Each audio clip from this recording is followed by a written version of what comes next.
Өзүңүздөр билесиздер, мына Кумтөргө айрым депутаттар чыгып 19 тоннан сатып ийди, Кумтөрдү иштете албайт. Биз Кумтөрдү алабыз деп атканда, булар билимсиз. Башы иштебейт, ала албайт эч качан Кумтөрдү. Уят кылат бизди. Миллиард деген сомдорго жыгат деп атты эле. Эмне болду? Биз 5 арбитраждык процессти экөөнү Америкада, үчөөнү Европада тынчтык жол менен бүтүрдүк. Алар кыргыздар кайра кайтпайт экен. Садыр Нуркожоевич өзүнүн өмүрүн ушу Кумтөргө байлады эле. Эч кимиси алданбайт экен.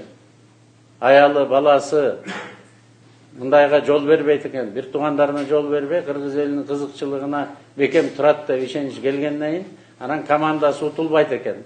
Арбитражный соттон тең-тең биз менен салгылашат. Керек болсо бизди утуп алат деген бүтүмгө келгенден кийин гана канадалыктар кетти. Мына кетти эле, азыр 2 жылдын ичинде 45 тонна 306 килограмм алтынды баягы комиссия, депутатский комиссияга алып барып, ошол жерден депутаттардын баарына көрсөттү. Ичинде Исхак Абсаматович да болду. Көрдү. 1 грамм алтын урдалбайт экен. Кумтөргө алып барып көрсөттүк. Афинажный заводко алып барып көрсөттүк. Анан өзүбүздүн улуттук банкыбызда турган алтыныбызды көрсөттүк. Бүгүнкү күнү андан да көп алтын. Эгерде мурунку 30 жылдын ичинде болгон 19 тоннага чейин алтын чогултса, болгон мурунку президенттер, 30 премьер-министр.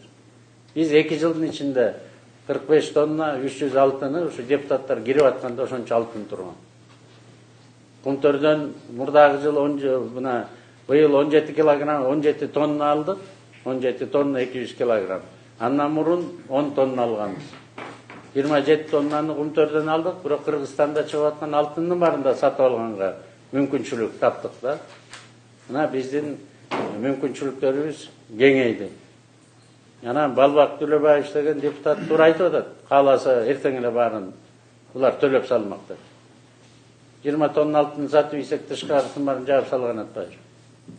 Же 30 тоннасын сатып ийсек. Биз андайга барбайбыз. Бул экономикада бүгүнкү күнү тышкы карызыбыздын көлөмү мурун 56% менен алдык элек, азыр 42% ички дүң продукциябызга караганда. Мүмкүнчүлүгүбүз бар. Биз ушул карыздардын эсебинен экономикабызды өнүктүрүш үчүн.